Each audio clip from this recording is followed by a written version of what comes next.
I want to thank him so much for that.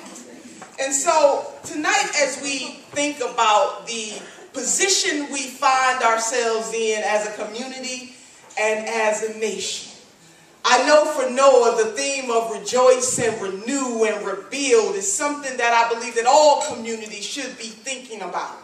We are certainly living in a time of consequence, a time of crisis. I don't know about you, but I fret sometimes at night about the magnitude of the work yet undone.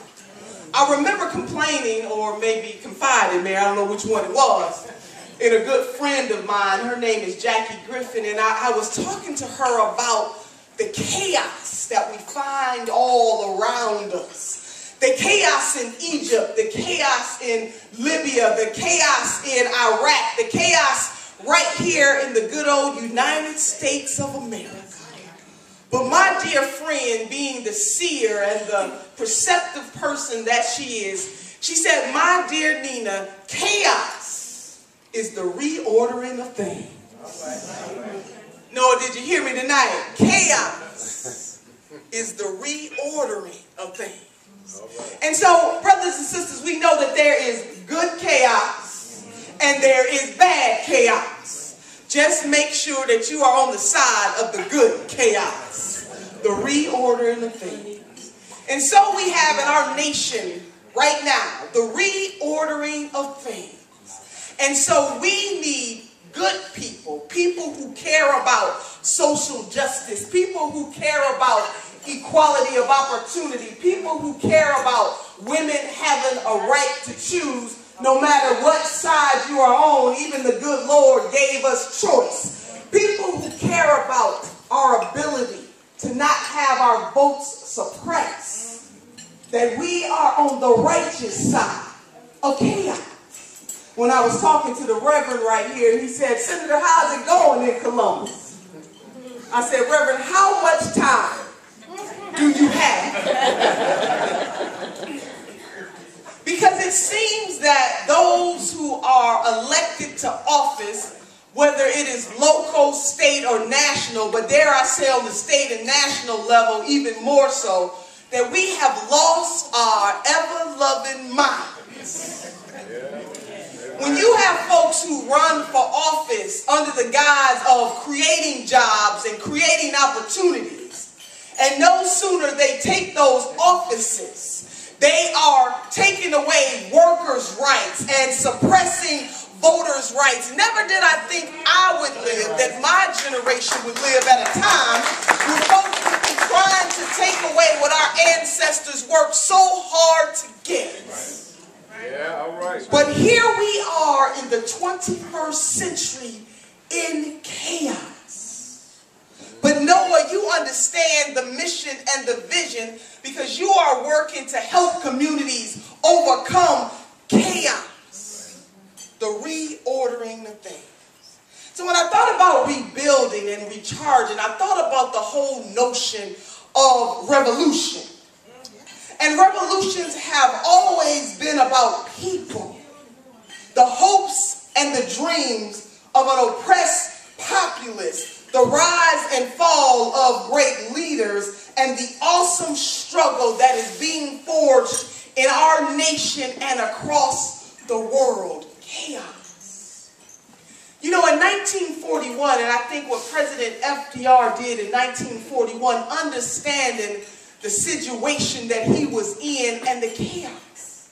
He talked about our domestic problems and he categorized them. He painted the picture that we have a domestic emergency.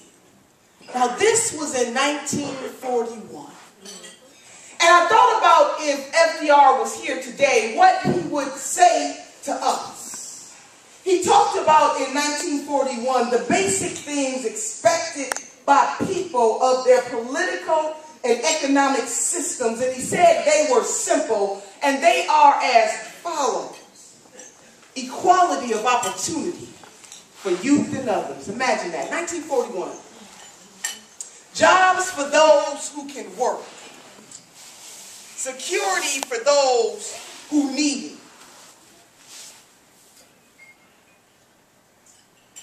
Taking taken away the opportunities of a few to ensure the opportunities for the many.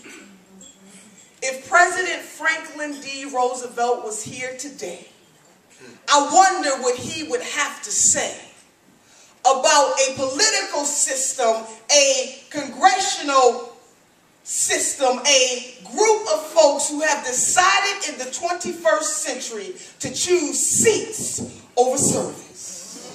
Yeah. I remember the Dr. Otis Moss giving a sermon, Pastor, about those who choose seats over service. And this message is not just germane to those of us who hold elected titles, but it is germane to all of us. In the words of my grandmother, Lottie-Dottie and everybody. And so as we reflect upon what it is the Creator has placed us here on this earth to do, we need to ask the most important question. And that question is, do we choose convenience over service? Do we choose titles over service? Do we understand in a very fundamental, deep-rooted way that God works through people?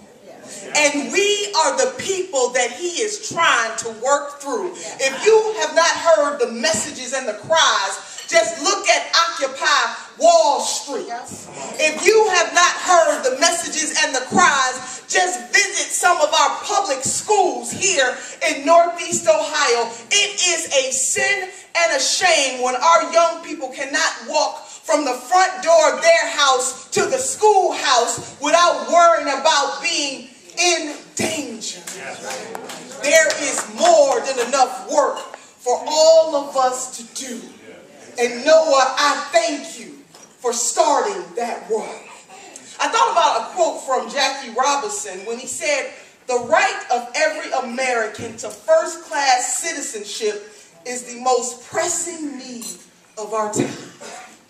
So between FDR and Jackie Robinson, we got it.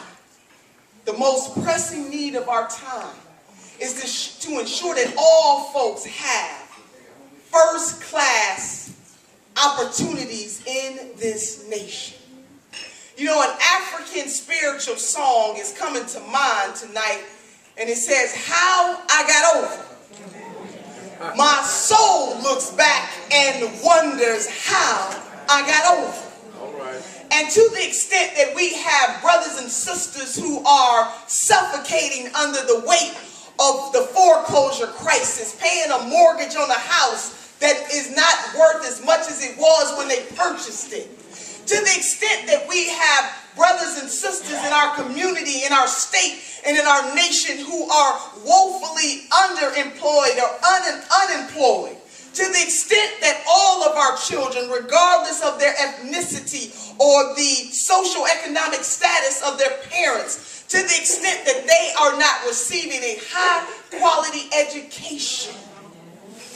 Brothers and sisters, we have work to do. When I was growing up, I was fortunate to have a grandmother that was hailed from the South.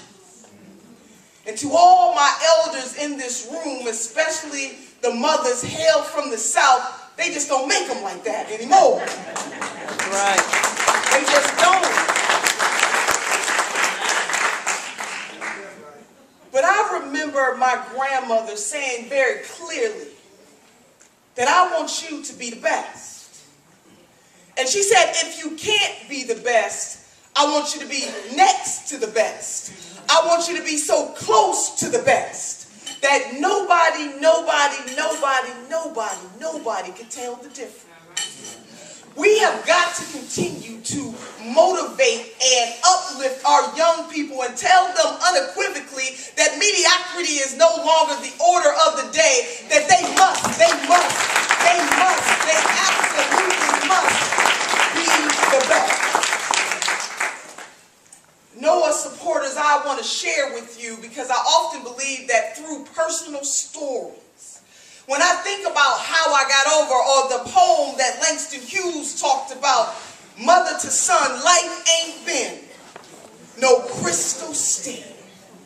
It has had tacks in it and thorns in it and places where I have never been, but eyes have been a climbing. So don't you give up now. The mother's message to the son.